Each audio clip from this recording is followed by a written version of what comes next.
Hello, my name is Barbara Kay. On behalf of my co-host Susan Pertnoy and the Jewish Federation of Palm Beach County, I'd like to welcome you to our program, MOSAIC. We're on location today at Century Village, where our focus is Martin Luther King Day of Service. And we have a very special guest with us, Esther Feder-LaSalle. We'll be back with our guests and our program after this brief message.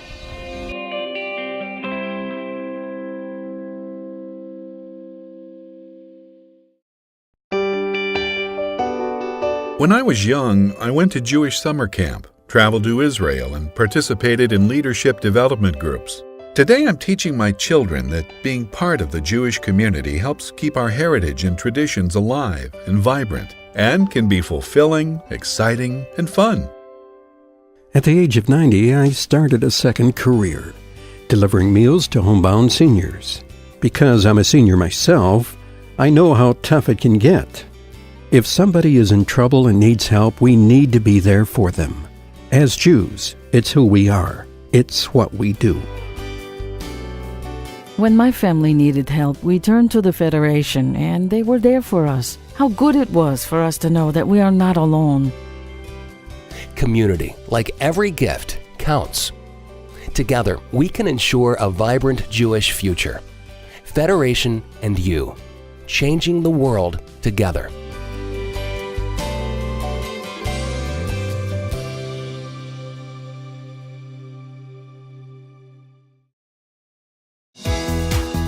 What if you could change the world? You can. We can do it together. Federation and you, changing the world together.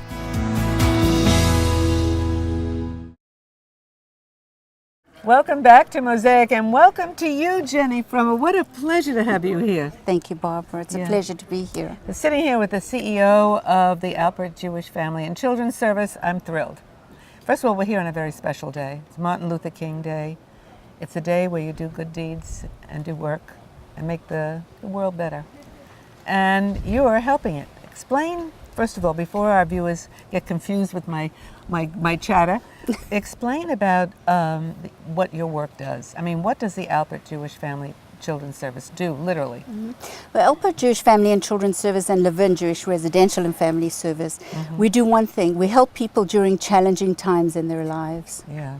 And so our mission is Tikkun Olam. Tikkun Olam is a very hubris kind of mission, but really, when it comes down to it, every day we're helping people during challenging times of their lives. And you know, anybody throughout a life cycle can have a challenging time. So we as an organization have really developed programs across kind of the life cycle. We have a number of different programs, and you know, it's I could certainly list all of them, but you cover a large demographic. We do. We help children. We have, for example, the wonderful psychiatrist, Dr. Kirshner, who is a pediatrician and a child psychiatrist. We have other psychiatrists, Dr. Thompson, Dr. Krieger. It's very unusual for a Jewish Family and Children's Service to have psychiatrists on staff. Really? And so over the years, we've really developed that expertise and that service. We have mental health services. One of the things that we're doing now, which is very unique, is we have mental health first aid.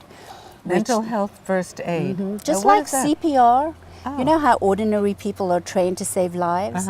Mental health first aid is designed to help ordinary people identify potentially people who are getting into trouble with mental health problems. Really? So in other words, somebody comes to you and said, you know, I'm worried about Mr. Smith down the street. He seems to have lost control of his life, and they come to you for help? Yes. The mental health first aid training is done, we've done it with Palm Beach Sheriff's Office. We've also done it in synagogues. We're doing it for our own board. We've done it with professionals. And it really is designed to kind of the ordinary person to be able to identify someone who's getting into trouble. And so they know how to engage the person. Have you thought about getting help? What seems to be the problem? They're not expected to be mental health diagnosticians. They don't diagnose the mental. They recommend.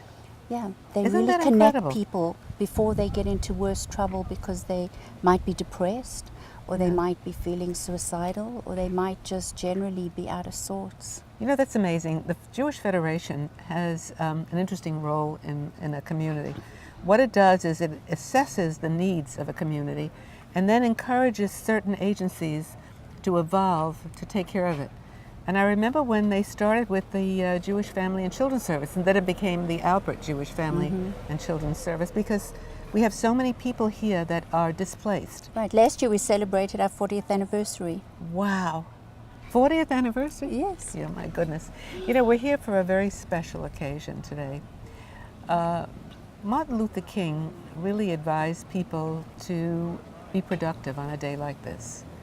It's a day that kids don't have to go to school, the schools are closed. We have to do something. You talk about Tikkun Olam, and that's why we're here today. Share a little bit about how you got connected to Shapiro Portnoy, Sure. the builders. Well, if I can talk just a little bit about our older adult services, because right, this please fits do right that. into Okay. that.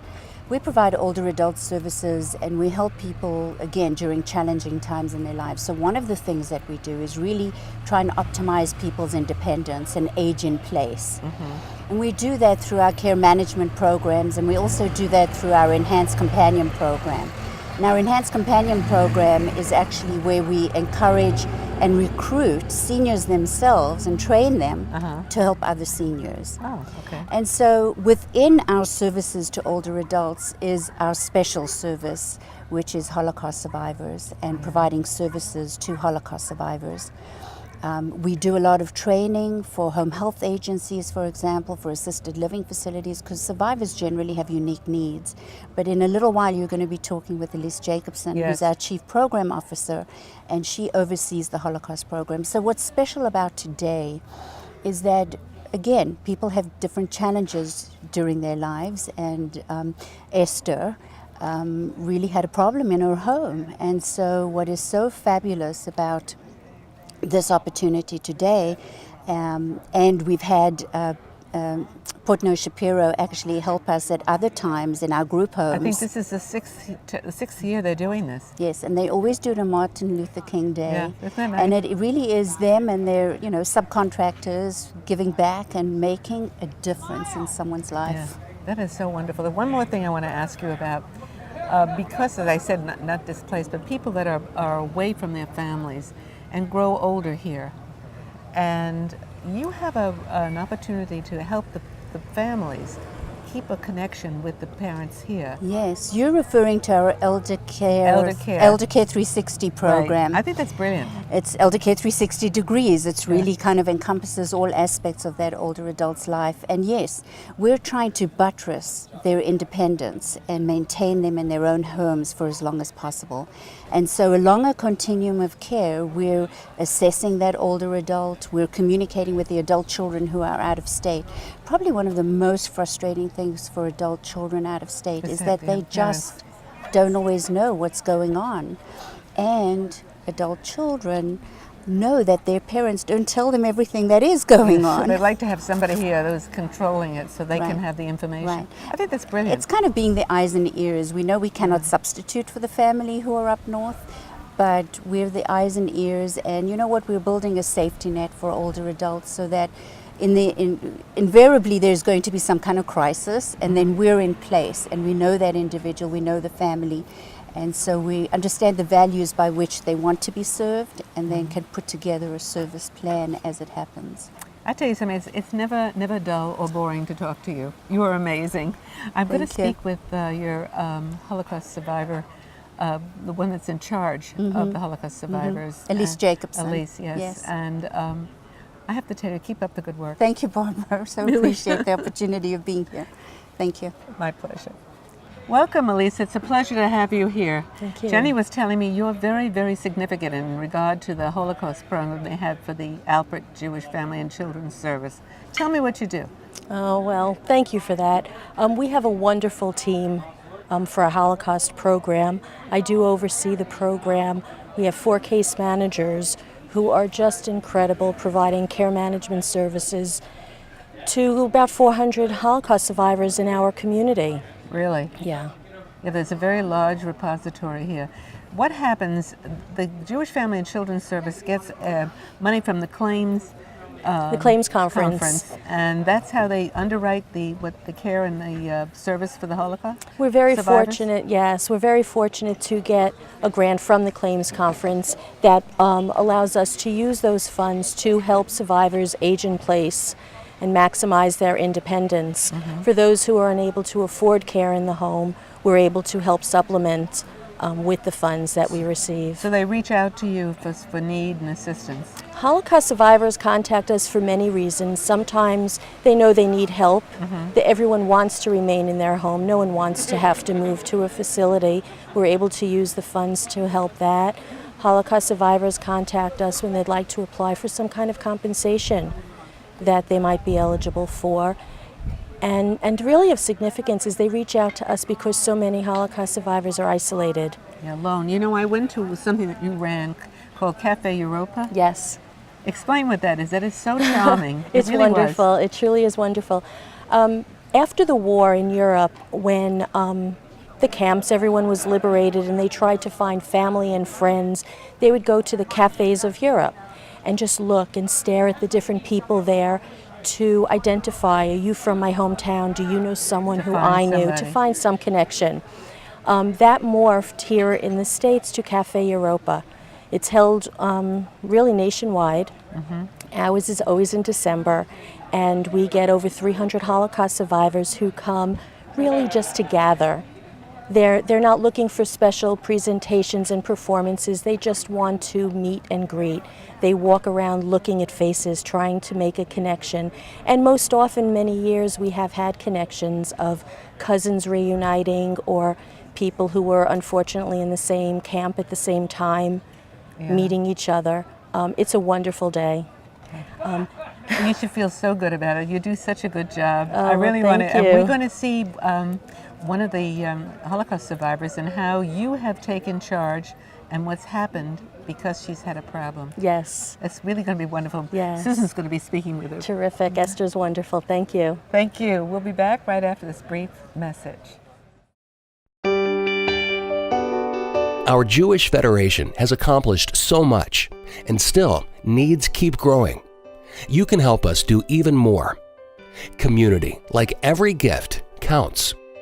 Together, we can ensure a vibrant Jewish future. Federation and you, changing the world together.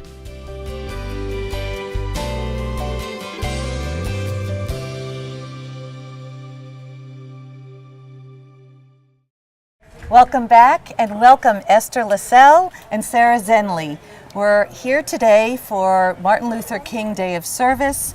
You are the case manager for Holocaust survivors for Alpert Jewish Family and Children's Services. Is that correct? Yes. And we are here for an apartment redo for Esther. And how was she chosen for this project? She was chosen, actually we got this generous offer to do a job on Martin Luther King Day, a give back. And I'm a caseworker for Jewish Family Service for the Holocaust Survivor Assistance Program. And I had known that Esther had a flood in her home on the 26th. Her daughters live out of state, her son lives out of state. And I felt like this was an absolute godsend, because it was just the coordination of this, the implementation of this was, incredible. Sarah, as a caseworker, what do you do for these Holocaust survivors? As a caseworker, we do service coordination. We're involved with support for the survivors with, various issues they have in the aging process. And basically helping them to age in place. So you visit quite often? I do visit quite often. I have a client load that's somewhere in the 80s, and we visit them quite often.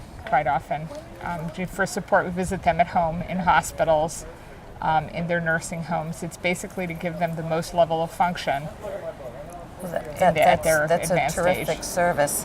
Esther, tell me, how are you feeling about this project today? I am really pleased that it's going to be done since the 26th. I can't believe it that it's going to be done. And if not this company, I'd probably stay out a couple of months at least, because it's been so much damage that I was horrified to see so much damage and so much mold, where they told me it's not good for my health to stay close. So this is really some kind of miracle. It's really wonderful. It is.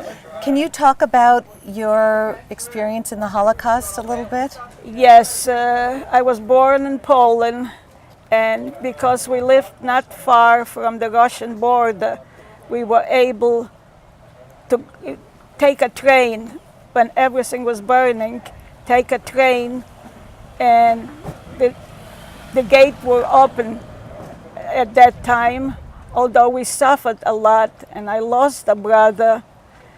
But at 1948, we were through Poland, and then to Germany.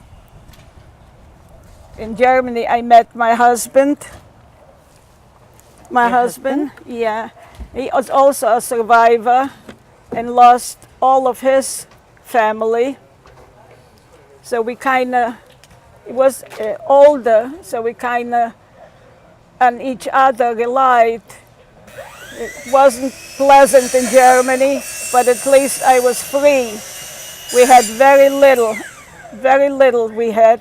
And I can't believe it that at 1948, we were married in Germany, and then papers came before I was even married.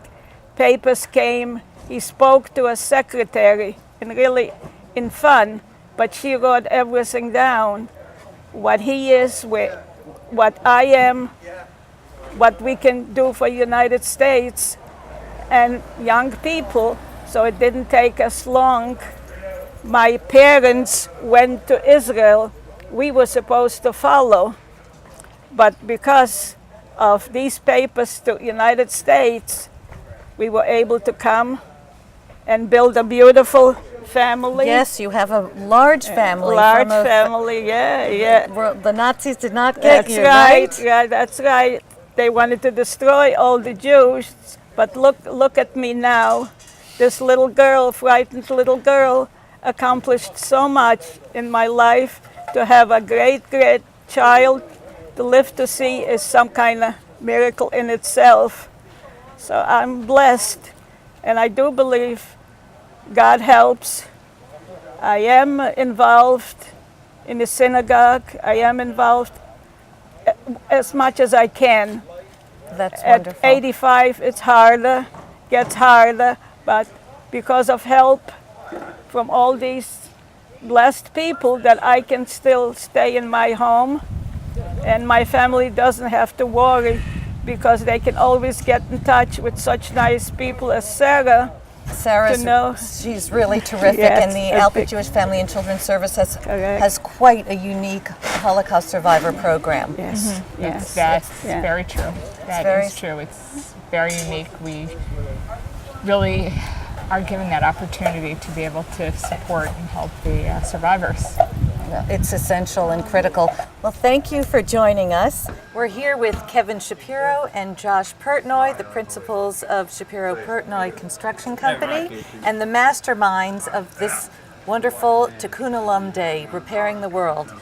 This is really very special that you donate your company's time and money, basically, to help people in need. Today, the Holocaust survivor. Kevin, where do you get this sense of giving back? Philanthropy has been very important to both of our families for as long as we've been around. So this is just kind of an extension of what we were raised with.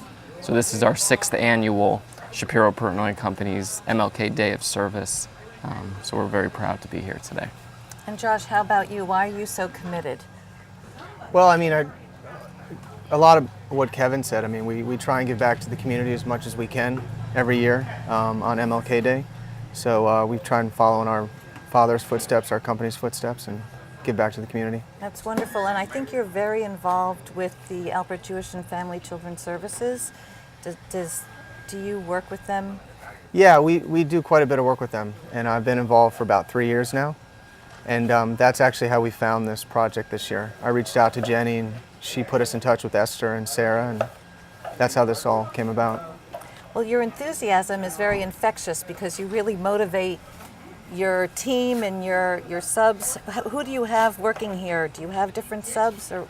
Yeah, we do. This year it's mostly the Shapiro-Portnoy employees that work specifically for us.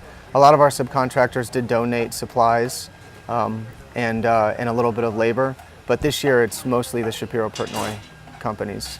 So it's all the internal people that work for us. Can you tell us exactly what you're doing in there today? It looks like you've taken her entire apartment and put it in the parking lot. Well, unfortunately, there was a leak from an upstairs unit above her.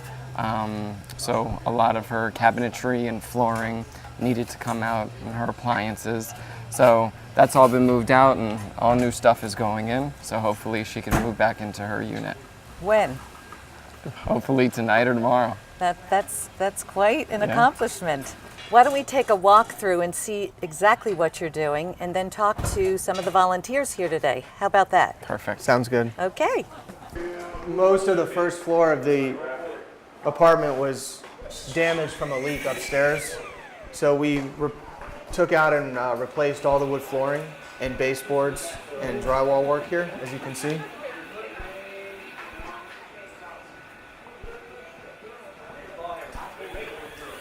And this bathroom was damaged as well. So we put new tile in, installed a new vanity, new countertop, and the mirrors being delivered this afternoon, new plumbing.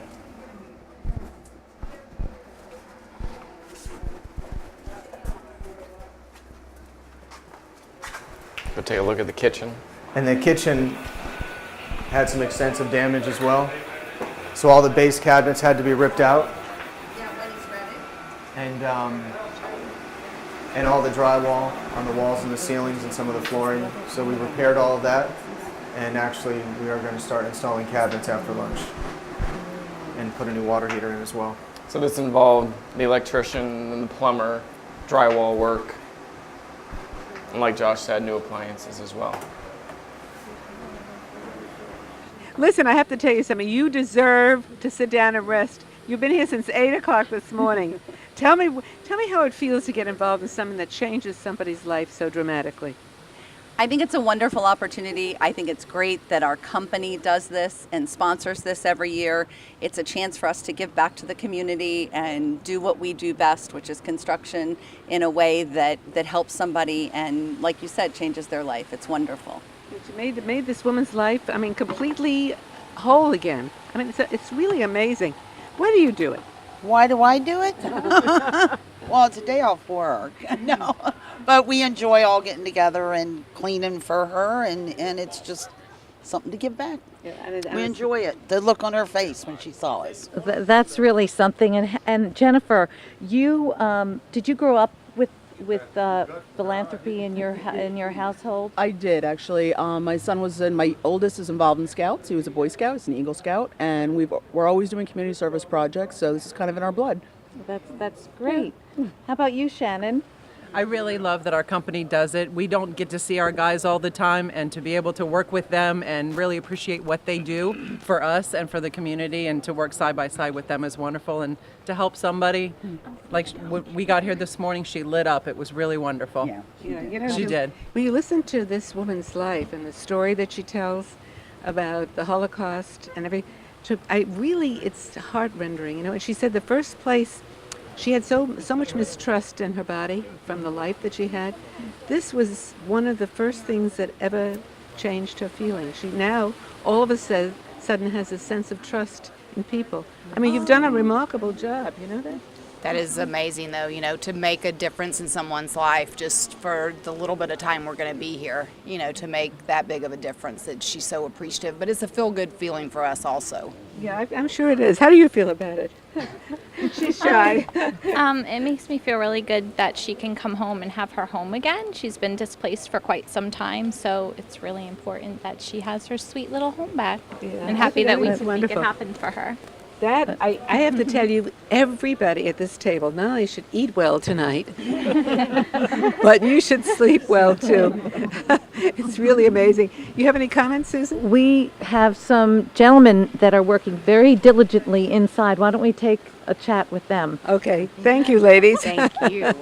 We're inside this remarkable transitional place here. Why did you do it? I work in the drywall, in the bottom of the drywall. You're the expert on the drywall. Yeah. That's very important. Okay. How about you? We're here to help volunteer and help Esther get back in her house after what happened to her. It's a shame something like this would happen, but we're glad to help out anytime we can. And how about you? You have some comment about it? I mean, it's quite something that you're doing this. Just glad we can help. Just here to help, that's all. Yeah. Well, you're here all day. I mean, this is not, I mean, I think 2 days, isn't it? No, we're pretty much trying to do that. We were here a couple days last week trying to get things going for her, and we did what we could until they got the situation fixed, the leak that was happening for her. Right. And other than that, she's in good shape now. Do you realize that she is so thrilled that you're doing this? You changed her life. She really is so excited. We're hoping so. We're hoping to get her back in here tonight. So well, that's it's our really goal. a wonderful thing that you've done for her. Yeah. Jenny Frimmer, we have looked over the whole situation as much as we could. This is amazing. Aren't you proud of your organization? I'm incredibly proud, but you know, the one thing I really think about is I get very verklempt sometimes when I realize how different things are. And as Esther said to me today, and it's always about one person at a time, Esther said to me, she said, you know, I went through the Holocaust. I'm a very untrusting. I don't trust people. However, she said, look at today. This has really restored my faith. There really are good people who just want to do good and just want to help. It's those kinds of things that when I go home at night and I do get verklempt, knowing that, you know, you've made a difference in someone's life, that's what we're all about as an organization. It is wonderful. Repairing the world, Tikkun Olam, is such a true edict for the Alpert Jewish and Family Children's Services. Yes. It really is wonderful. It's also wonderful that it's on this day, and they do it all the time, and the Shapiro Portnoy team are always there for us. I mean, the whole thing is just beautiful. They are. They're incredibly supportive. And, you know, we know if one of our clients needs something, or as an organization we need something, we can always call them and get a referral. You know, we're a building, and so there are always needs. And so we're able then at, you know, moment's notice to get some information that's really going to be helpful to us. They're terrific. Yeah. Well, on that note, we're going to say I think you're terrific, and we're thrilled to have had the opportunity, and it was wonderful to be with you and be with us again next week when we have another look into the Jewish world. Goodbye from MOSAIC.